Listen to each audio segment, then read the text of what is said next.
Hello everyone. Welcome to the online lecture series of Vehicle Testing and Homologation.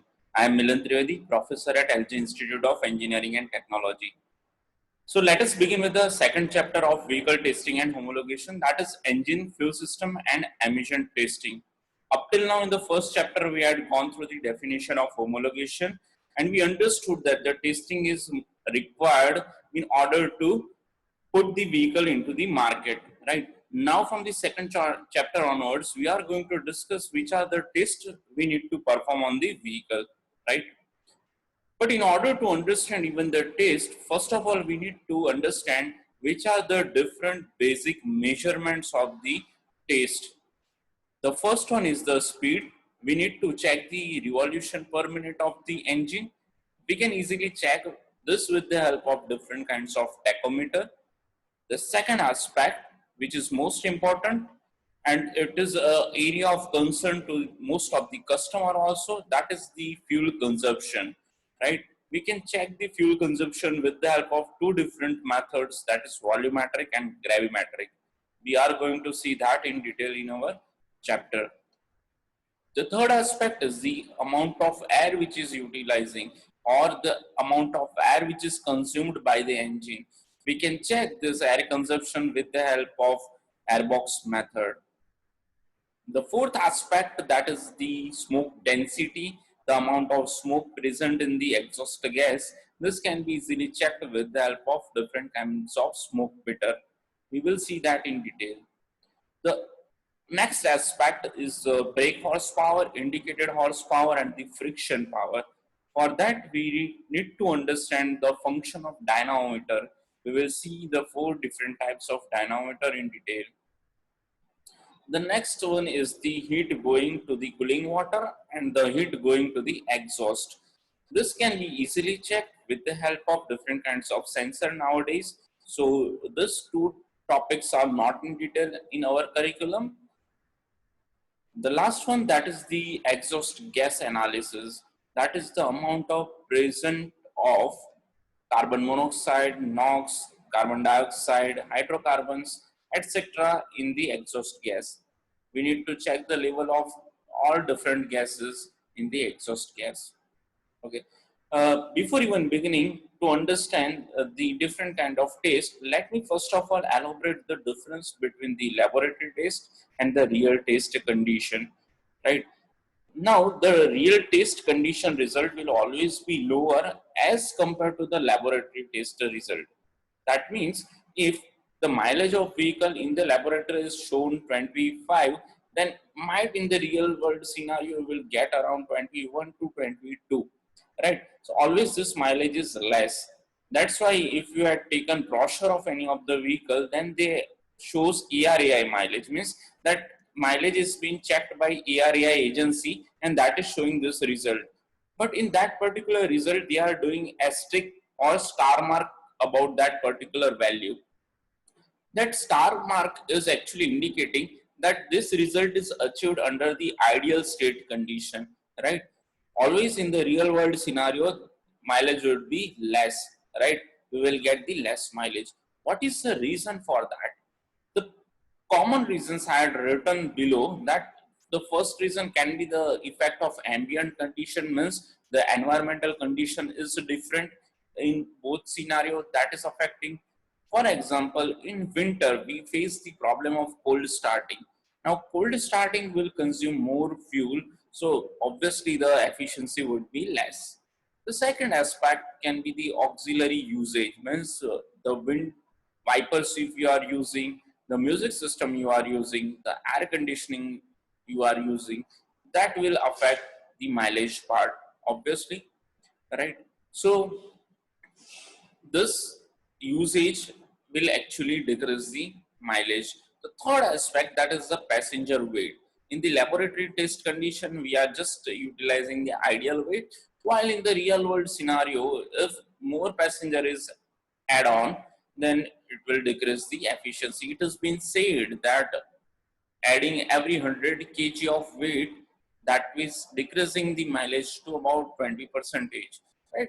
So we cannot rely directly or totally on the laboratory test condition. Laboratory test condition we will will give just the rough idea about the reading. Yes, then the question will arise then how to identify the real world scenario. In order to get the real condition, there is one another test facility, that is testing on the Chase's dynamometer. That testing on Chase's dynamometer we will discuss later on during the sixth chapter, but right now we are going to focus only on the laboratory test part. Okay, so let us begin with the laboratory test. The first test we are going to discuss is the measurement of the speed, that is the revolution per minute of the engine. Nowadays, that can be easily measured with the help of different kinds of tachometer, and these tachometers are even non-contact type of tachometer. Means, suppose there is one shaft, then and there is one instrument. You don't need to attach that to particular thing in order to measure the RPM. This is the engine shaft. This is, say, for example, tachometer. You does not need to have connection. From the distance itself, you can get the reading of RPM, right? But this we are using nowadays. But in our curriculum, we are having this mechanical type and electronic type of tachometer to study. So first of all, let us understand how the mechanical tachometer works. As shown in figure, this is a driven shaft which can be attached with the to the engine shaft whose RPM is required to be measured. This driven shaft, at one of its end, it is having a rigid part. At another end, we are having a sliding collar which can slide up and down. This rigid collar and sliding collar is connected to two different masses, and in between the rigid collar and sliding collar we are having a spring. So what will happen, whenever we rotate this particular shaft, the sliding collar will compress the spring and it will try to move upward, right? Due to the upward movement of this particular sliding collar, gear which is pivoted on this particular link will rotate, and this particular gear is in connection with one pointer gear. This pointer gear will indicate some reading on the scale, right? So we will get the measurement of revolution per minute of this particular shaft. Obviously, we need to calibrate whole apparatus. We need to have proper weight. We need to have a proper stiffness of the spring. This makes the instrument very complicated. So it is not in use nowadays, but as a part of curriculum, we need to understand this. Okay. Second type of tachometer, that is a electrical tachometer. The engine shaft is attached here with. At two sides of a shaft, we are having magnetic field. On one of its end, we are having north pole. At another end, we are having the south pole. Obviously, there will be a magnetic field in between. This engine shaft is cutting this magnetic field. On just making obstruction to the magnetic field, there is no effect. But what will happen when we rotate this particular shaft? Then at the same time, due to the cutting of magnetic field and some motion, electromotive force will be generated. This electromotive force reading is being taken at the moving coil voltmeter. This will indicate the amount of EMF generated. Now there is a direct connection between the amount of EMF produced and the speed of the engine. So as the speed is increased, more EMF will be produced, right? So that uh, fundamental is being taken into account in order to measure the RPM of engine in the case of electrical tachometer. Okay, now let us understand the second aspect, that is a fuel consumption measurement. We are having two different methods for the measurement of fuel. The first one is volumetric type and another one is gravimetric type. At the end of this, we will decide that which one is better. First, let us start with the volumetric type. First of all, let me tell you about the construction part. In the construction, we are having a two burettes. One volume of one burette is 100 cc and another is having a 200 cc volume. These two burettes are connected with the two different valves. At the upper end, we are having three-way cock. At the bottom end, we are having three-way cock. These are the two different valves. This upper valve is attached with the tank, lower one is attached with the engine. Now, how this three-way cock works? Why it is called as a three-way cock? It can have a three different positions. That's why it is called as a three-way cock. The first position in which fuel from tank can move to the 100cc engine.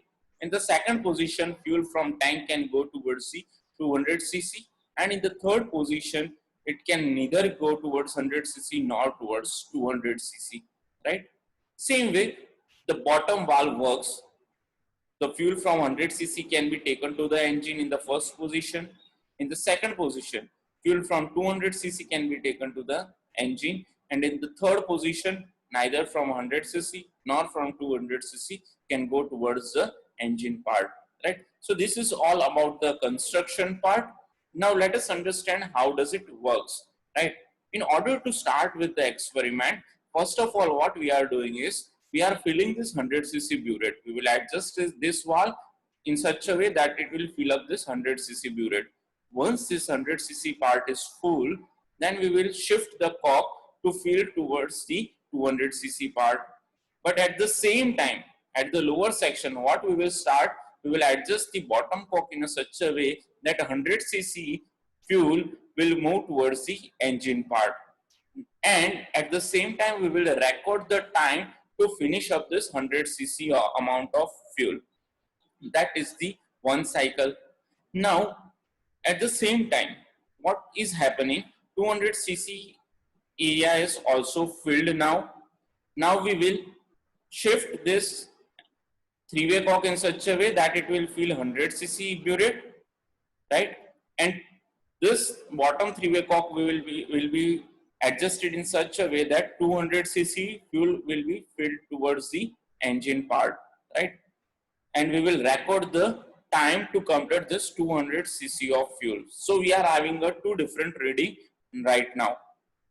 Now from this particular value of time consumption, we can find the mass flow rate. This is a simple calculation for that. Mass flow rate of fuel is actually volume upon time multiplied with the density of fuel. Volume is fixed. That is, in the first reading we are having 100cc volume. We had noted the time to complete the 100cc volume. That time we will keep over here, right? We need to multiply with density of fuel. How we will get the density of fuel? Density of fuel is nothing but it is specific gravity of fuel multiplied with the density of water. So from this we can have the mass flow rate of 100cc of fuel. Then we will get one reading of 200cc also. So that value would be near about similar. From two readings we can at least estimate in a better way, right? So this is how it is measured. But there is one problem with this kind of measurement. The problem is that the density of fuel is nothing but it is specific gravity of fuel into density of water. Now this particular density of fuel varies with the temperature. So if the running time of apparatus is more, then what will happen? The temperature will also increase. Increasing the temperature will make fuel less dense, right?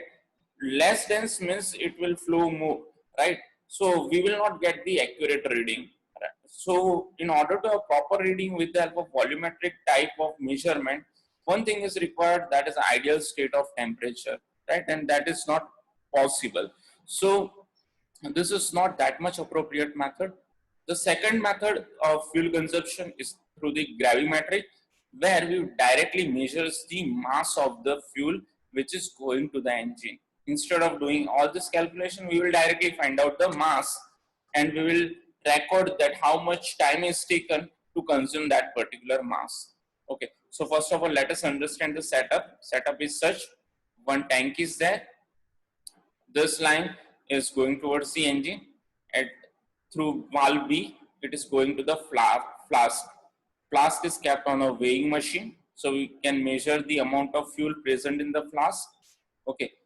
Now, how this experiment start? Right. First, we will not start up the engine. We will just fill the fuel tank. We will open valve A and B. So all the fuel from fuel tank will go towards the flask. Now, once the flask is filled, we will measure the weight of that particular flask. Okay, say for example, it is showing 50 kg. Okay, once it is filled, then we will close the valve A and we will start the engine. When we are starting the engine, fuel from this particular flask will be going towards the engine. We will note that time. We will note time to complete up with all this 50 kg of fuel, right? So directly we will get the mass flow rate in kg per minute or kg per second unit, right? So from this way also we can measure the particular mass flow rate. So two different methods we are having. This is considered to be more accurate method. We are keeping up to this in this lecture. Thanks for watching.